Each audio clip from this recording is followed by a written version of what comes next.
Assalamualaikum warahmatullahi wabarakatuh. Bismillah, alhamdulillah, Allahumma sholli ala Muhammad wa ala ali sayyidina Muhammad. Segala puji bagi Allah, semoga sholawat serta salam tetap terlimpah kepada junjungan kita Nabi Muhammad SAW. Hai semuanya, apa kabar hari ini? Semoga selalu sehat, selalu baik, selalu bahagia, selalu dalam lindungan Allah, dan selalu bersemangat untuk berjuang. Mudah-mudahan Allah mudahkan segala hal yang menjadi keinginan kita, yang menjadi hajat kita hari ini.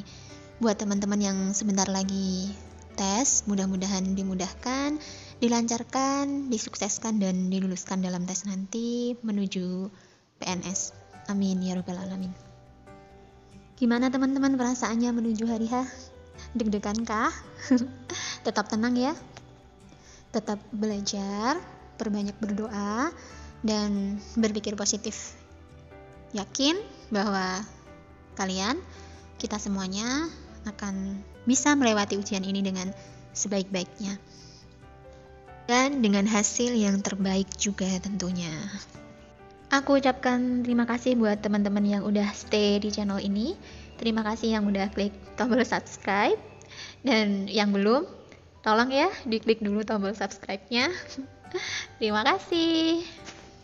Baik teman-teman, di sini aku masih mau ngebahas materi seputar SKB CPNS. Di sini aku mau share catatan materi yang pernah aku jadikan bahan belajar ketika ikut tes CPNS di tahun 2018 kemarin. Mudah-mudahan catatan ini bisa bermanfaat buat teman-teman semua juga. Tapi mohon maaf sebelumnya ya teman-teman, karena nanti catatannya itu berserakan, tidak terorganisir, dan acak-acakan lah pokoknya. Asli banget. Niatnya mau aku buat di PowerPoint, tapi belum ada waktu, belum sempat. Nah, daripada materi ini tidak berguna, mending aku share apa adanya ya teman-teman. Barangkali ada manfaat yang bisa diambil dari catatan ini. Oke, kita langsung aja ke slide yang pertama.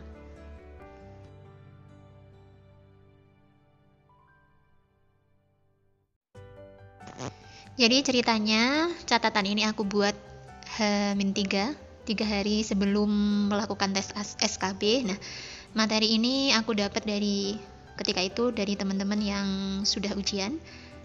Aku rangkum di catatan ini, jadi makanya susunannya tidak terorganisir dan acak-acakan, hanya berupa poin-poin saja dan tidak aku tulis secara detail. Nah, itu aku tulis untuk memudahkan dalam mengingat materi ini saja. Buat teman-teman yang ujiannya belakangan, mungkin bisa buat catatan seperti ini juga, karena soal-soal dari teman-teman yang sudah ujian itu lumayan akurat buat dijadikan bahan belajar. Nomor 1, tokoh Tarekat Naqsabandiyah Malaysia. Ada Sayyid Muhammad Yusuf, Abdul Rahman Abdul Wahab Babus Salam, kemudian ada Yahya bin Laksamana R. Nah, di sini aku nulisnya cuma tokoh-tokohnya ya teman-teman. Untuk detailnya bisa kalian cek atau searching sendiri di berbagai sumber yang lain. Tarekat ini erat kaitannya dengan tasawuf, yang merupakan ilmu yang mempelajari bagaimana seorang hamba dapat membersihkan hati atau jiwanya dari sifat-sifat yang kotor, sehingga ia dapat mendekatkan dirinya kepada Allah Subhanahu wa Ta'ala. Nah, sedangkan tarekat itu merupakan cara atau jalan yang ditempuh oleh para pengamal tasawuf untuk mendekatkan diri kepada Allah di bawah bimbingan seorang guru atau mursyid. Tarekat dapat pula diartikan sebagai organisasi para pengamal tasawuf yang dipimpin oleh seorang syekh atau mursyid. Nah, jadi tarekat ini ada banyak macamnya teman-teman. Salah satunya tarekat Naqsabandiyah. Tarekat Naqsabandiyah ini juga berkembang di negara Indonesia teman-teman. Nah, untuk informasi lebih jelasnya kalian bisa cari-cari tentang tarekat secara lebih luas, dan mungkin nanti soalnya tidak tentang Naqsabandiyah di Malaysia, mungkin juga nanti Naqsabandiyah di Indonesia ataupun di negara yang lainnya. Next ke nomor 2, pelajari Undang-Undang Pernikahan nomor 1 tahun 1974, Munakahat. Undang-undang ini membahas tentang pengertian perkawinan, yakni perkawinan sah ialah ikatan lahir batin antara seorang pria dengan seorang wanita sebagai suami istri dengan tujuan membentuk keluarga atau rumah tangga yang berbahagia dan kekal berdasarkan ketuhanan yang Maha Esa yang dilakukan menurut hukum masing-masing agamanya atau kepercayaannya terhadap Tuhan yang Maha Esa dan dicatat menurut peraturan perundang-undangan yang berlaku. Kemudian yang terkait dengan dasar hukum perkawinan PNS, di sini ada Peraturan Pemerintah Nomor 10 Tahun 1983, CO Peraturan Pemerintah Nomor 45 Tahun 1990 tentang izin perkawinan dan perceraian bagi pegawai negeri sipil. Kemudian Surat Edaran Badan Administrasi Kepegawaian Daerah Negara Nomor 08 SE garing 1983 dan Nomor 48 SE 1990 tentang petunjuk pelaksanaan Peraturan Pemerintah Nomor 45 Tahun 1990, Peraturan Pemerintah Nomor 10 Tahun 1983 tentang izin perkawinan dan perceraian bagi pegawai negeri sipil. Lanjut ke nomor 3, di sini 6 aspek perkembangan ya teman-teman. Ini jadi kategori soal pedagogik. Nah, kategori perkembangan ini ada 6, yaitu 6 nilai agama dan moral, kemudian kognitif, kemudian fisik motorik FM, dan bahasa, seni, dan yang terakhir sosial dan emosional. Nah, kalau tulisanku terlalu rumit, kalian bisa lihat di gambar ini ya teman-teman. Membiasakan diri beribadah diambil dari aspek moral dan nilai keagamaan. Kemudian melakukan gerakan tubuh secara terkoordinasi untuk melatih kelenturan, keseimbangan, dan kelincahan diambil dari aspek fisik. Kemudian menyebutkan simbol-simbol huruf yang dikenal diambil dari aspek bahasa. Mengelompokkan benda yang sama dan sejenis diambil dari aspek kognitif. Kemudian mengembalikan alat atau benda ke tempat semula diambil dari aspek sosial emosional. Menggerakkan tubuh mengikuti irama diambil dari aspek seni. Nah, mungkin ini nanti juga akan keluar di soal SKB tahun ini ya teman-teman terkait dengan aspek perkembangan. Next ke nomor berikutnya, ini masih terkait dengan pedagogik ya teman-teman. Ada komponen K13 dan komponen KTSP. Nah, di sini ini lebih ke langkah-langkah pembelajarannya ya teman-teman. Kalau di K13 itu pendekatannya saintifik, di mana menekankan 5 kegiatan pokok, yaitu mengamati, menanya, mencoba, menalar, dan mengkomunikasikan yang dikenal dengan 5M. Kemudian untuk di komponen KTSP itu proses pembelajarannya lebih ke EEK, yaitu eksplorasi, elaborasi, dan konfirmasi. Nah, ini terkait dengan kurikulum pembelajaran. Saat ini kita sedang dalam masa COVID-19 di mana kita belajar secara daring ya teman-teman. Mungkin teman-teman bisa mencari informasi terkait dengan pembelajaran secara daring karena sangat dimungkinkan soal-soal yang muncul nanti adalah soal-soal kekinian tentang problem-problem atau masalah-masalah yang terjadi di saat ini, termasuk juga terkait dengan proses pembelajaran teman-teman. Isu-isu yang mungkin diangkat menjadi soal pedagogik diantaranya metode belajar jarak jauh, belajar secara daring dan luring, kemudian peningkatan kemampuan dalam penggunaan IT. Nah, di tahun kemarin tentang IT ini banyak muncul teman-teman. Jadi soal pedagogik ini bisa dibilang mirip dengan soal TKP. Bentuknya panjang-panjang, jawabannya juga panjang-panjang, dan jawabannya itu ambigu teman-teman. Jawabannya mirip, seperti betul semua, tapi pas udah dipilih ternyata salah. Jadi kita harus teliti milih jawaban yang tepat, yang benar-benar menjadi solusi dari pertanyaan tersebut teman-teman. Lebih ke bagaimana sikap kita sebenarnya soal-soal pedagogik itu nanti. Kemudian terusnya, peran guru dan orang tua dalam mendampingi anak-anak belajar di masa pandemi COVID, pengembangan RPP PJJ, belajar jarak jauh, kemudian pengembangan evaluasi belajar di rumah, dan seterusnya terkait masalah-masalah yang kekinian ya teman-teman. Ini hanya sekedar saran siapa tahu nanti memang muncul di soal SKB tahun ini. Dipersiapkan aja teman-teman. Next ke nomor 6, nikah tahlil, menyewa orang untuk menikahi istri yang sudah ditalak 3. Nah, nikah tahlil ini dihukumi dosa besar ya teman-teman, dilarang di dalam agama Islam, tidak boleh. Nah, gambarannya seperti apa nikah tahlil ini? Nikah tahlil ialah seorang laki-laki menikahi wanita dengan niat akan menceraikannya setelah mencampurinya, agar wanita itu bisa menikah kembali dengan bekas suaminya yang telah mentalaknya 3 kali. Maka laki-laki tersebut disebut muhalil, adapun bekas suami atau istri yang menghendaki demikian disebut muhalal lahu. Dari sebuah hadis dari Ibnu Mas'ud, ia berkata, Rasulullah SAW melaknat muhalil yang menghalalkan dan orang yang dihalalkan. Hadis riwayat Ahmad, Nasai dan Tirmidzi mengesahkannya.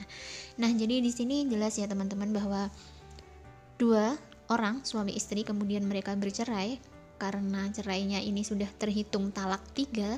Nah, 2 suami istri ini tidak boleh rujuk kecuali dengan satu syarat, yaitu si istri menikah dengan orang lain kemudian bercerai, barulah suami dan istri yang awal tadi, yang bercerai tadi, boleh rujuk kembali.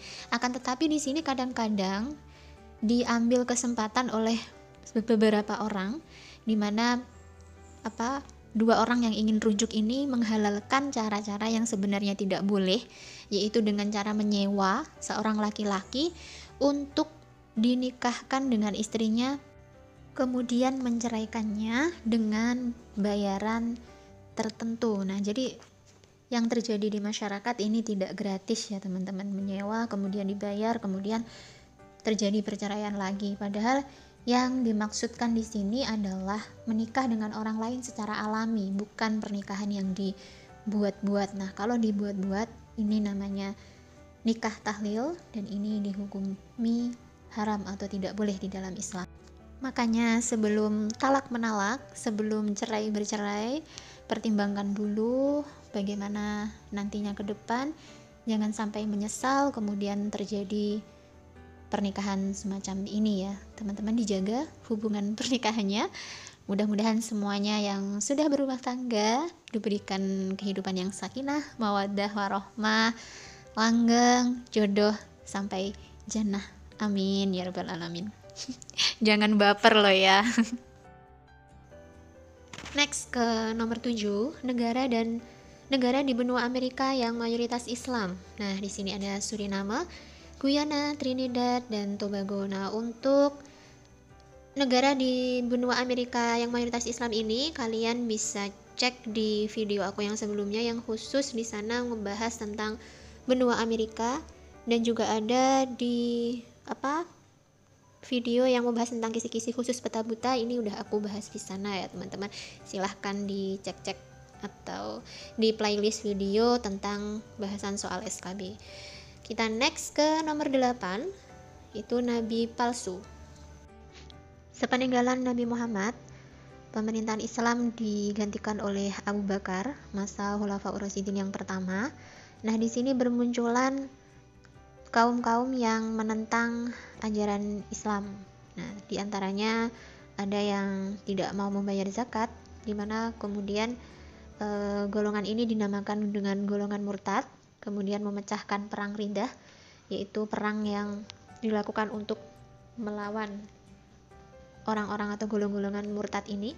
Kemudian selain itu juga bermunculan nabi palsu. Nah, nabi palsu di sini yaitu ada Aswad al-Ansi dari Yaman, kemudian ada Musailamah suku Hanifah di Yamamah, kemudian ada Tulaihah ibnu Khuwailid suku As'ad Arab. Nah, di sini dia melarikan diri ke Syam, bertobat pada masa Umar, kembali ke Islam, dan ikut ekspansi ke Persia. Alhamdulillah ya teman-teman, Tulaihah ini. Kemudian Sajjah, nah wanita Kristen yang kemudian menikah dengan Musailamah. Nah, jadi Musailamah dan Sajjah ini pasangan yang sama-sama mengaku sebagai nabi palsu. Nah, Kalau Sajjah ini dia sampai pada masa Muawiyah bin Abi Sufyan. Nah, itu pemerintahan Khalifah Umayyah ya teman-teman. Nah, untuk lebih jelasnya bisa dilihat di tulisannya daripada tulisan aku yang nggak jelas ya teman-teman, ada yang lebih jelas. Lanjut ke nomor 9. Negara Asia Tenggara minoritas Islam. Ada Timor Leste, Vietnam, Thailand, Myanmar, Laos, Kamboja, Singapura, Filipina. Nah, kalau untuk yang mayoritas, apa saja teman-teman? Ya, yang paling mayoritas itu adalah Brunei Darussalam. Hampir seluruh penduduknya itu Islam. Kemudian Indonesia dan juga Malaysia. Untuk lebih jelasnya, kalian juga bisa langsung cek di video aku sebelumnya yang khusus membahas benua Asia, juga ada yang membahas tentang kisi-kisi, peta buta juga ada. Silahkan cek di playlist video aku ya teman-teman. Kita next ke nomor 10. Di sini aku menulisnya musaqqah ini terbagi menjadi dua, yaitu muzara'ah dan muhabarah, tapi ternyata ini salah teman-teman. Yang benar ini musaqqah, muzara'ah dan muhabarah itu adalah 3 hal yang berbeda. Jadi aku skip nomornya ya. Musaqqah secara bahasa berasal dari kata asaqo yang artinya memberi minum atau pengairan. Musaqqah, paruan kebun, adalah kerjasama antara pemilik kebun dan tukang kebun, di mana pemilik kebun mempersilahkan tukang kebun untuk memeliharanya, sedang penghasilannya akan dibagi sesuai dengan perjanjian keduanya sewaktu akad. Nah, jadi kalau untuk musaqqah ini, kondisi kebun atau tanah atau sawah yang diolah itu sudah ditanami, teman-teman. Nah, kemudian untuk muzara'ah berasal dari kata zara'ah yang artinya menanam atau bertani, atau kerjasama mengolah tanah dengan mendapatkan sebagian hasilnya. Dalam pengertian lain, muzara'ah yaitu paruan sawah atau ladang seperdua, sepertiga atau lebih atau kurang, sedangkan benihnya dari petani, orang yang menggarap. Kemudian untuk muhabarah adalah paruan sawah atau ladang seperdua, sepertiga atau lebih atau kurang, sedangkan benihnya dari yang punya tanah. Sedangkan perbedaannya adalah di dalam musaqqah tanaman sudah ada, tetapi memerlukan tenaga kerja yang memeliharanya. Di dalam muzara'ah, tanaman di tanah belum ada, tanahnya masih harus digarap dulu oleh penggarapnya, namun benihnya dari petani, orang yang menggarap. Sedangkan di dalam muhabarah, tanaman di tanah belum ada, tanahnya masih harus digarap dulu oleh penggarapnya, namun benihnya dari pemilik tanah. Secara singkat dapat dimaknai bahwa ketiganya adalah bentuk kerjasama antara pemilik kebun dan petani penggarap. Nah, yang membedakan kalau musaqqah itu sudah ada tanaman. Ya, jadi penggarapnya hanya tinggal mengolah tanaman yang sudah ditanam oleh pemilik tanah. Nah, kemudian kalau untuk muzara'ah dan muhabarah itu yang membedakan hanyalah pada bibitnya. Nah, kalau di muzara'ah itu bibit dari petani penggarap. Nah, kalau untuk muhabarah ini bibitnya dari pemilik tanah. Sudah jelas ya, muhabarah dan muzara'ah, jangan kebalik-balik kayak aku. Kita next ke berikutnya. Kita akan belajar mudharabah, musyarakah, dan syirkah. Kita bahas mulai dari syirkah dulu, karena ada pendapat yang mengatakan bahwa syirkah itu merupakan akar kata dari musyarakah, dan untuk mudharabah sendiri ini adalah bagian dari syirkah. Secara etimologis, syirkah berarti ikhtilat, percampuran, yakni bercampurnya suatu harta dengan harta lain sehingga tidak bisa dibedakan antara keduanya. Sedangkan secara istilah, akad kerjasama atau percampuran antara dua pihak atau lebih untuk melakukan suatu usaha tertentu yang halal dan produktif dengan kesepakatan bahwa keuntungan akan dibagikan sesuai nisbah yang disepakati dan resiko akan ditanggung sesuai porsi kerjasama. Kemudian untuk macam-macamnya, syirkah ada dua, yaitu syirkah amlak dan syirkah ukut. Syirkah amlak ini dikenal dengan syirkah kepemilikan. Kemudian kalau ukut ini kerjasama yang terbentuk karena akad ya teman-teman. Untuk syirkah amlak sendiri ada jabari, kemudian ada ikhtiari. Ikhtiari terjadi karena kehendak dua orang atau lebih untuk berkongsi, sedangkan jabari terjadi karena kedua orang atau lebih tidak dapat mengelak untuk berkongsi, misalnya dalam hal pewarisan. Nah, untuk syirkah ukut itu ada inan, ada mufawadah, ada abnan, ada wujuh, dan ada mudorobah. Untuk penjabarannya, kita lihat ke catatan aku ya. Syirkah amlak itu syirkah hak kepemilikan, kongsi kepemilikan bangunan, barang, harta bergerak terjadi karena jual beli, hibah, warisan. Nah, untuk yang jual beli ini bisa dikategorikan ke syirkah amlak bagian ikhtiari. Nah, kalau untuk yang jabari itu bisa berupa hibah atau warisan di mana kita tidak bisa menolak. Nah, kemudian untuk contohnya itu bisa warisan dari orang tua kepada anak. Bila ingin dijual, maka harus dengan izin semua anak. Kemudian untuk syirkah ukut, nah, usaha dalam permodalan, keuntungan, dan kerugian. Nah, di sini ada 5 teman-teman. Ada inan yang tadi sudah aku sebutkan di awal. Nah, ada inan. Inan ini akadnya menggunakan akad musyarakah.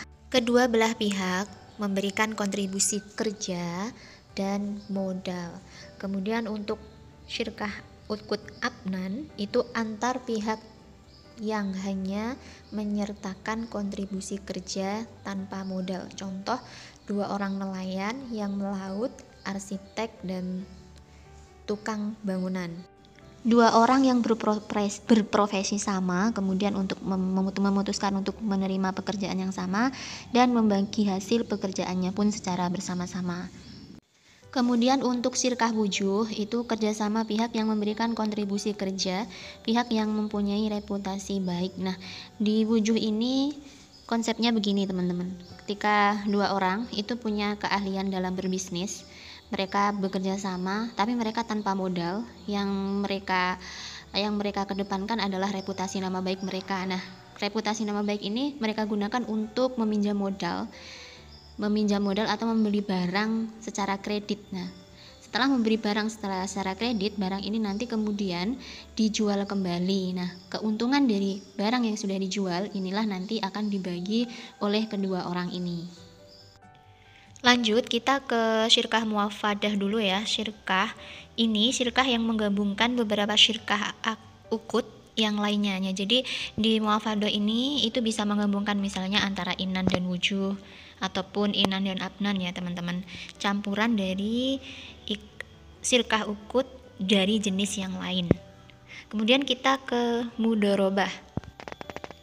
Secara bahasa berasal dari kata doroba yang berarti berpergian untuk berusaha. Sedangkan secara istilah, akad kerjasama, usaha antara pemilik dana, sohibul mal, dan pengelola dana, mudorib, untuk melakukan kegiatan usaha, di mana laba dibagi atas dasar nisbah bagi hasil menurut kesepakatan kedua belah pihak. Sedangkan bila terjadi kerugian akan ditanggung oleh pemilik dana kecuali disebabkan oleh kelalaian pengelola dana. Ulama Hanabilah menganggap mudorobah termasuk salah satu bentuk syirkah atau perserikatan. Tapi jumhur ulama Hanafiyah, Malikiyah, Syafi'iyah, Zaidiyah, Imamiyah tidak memasukkan mudorobah sebagai salah satu bentuk syirkah. Karena mudorobah menurut jumhur merupakan akad tersendiri.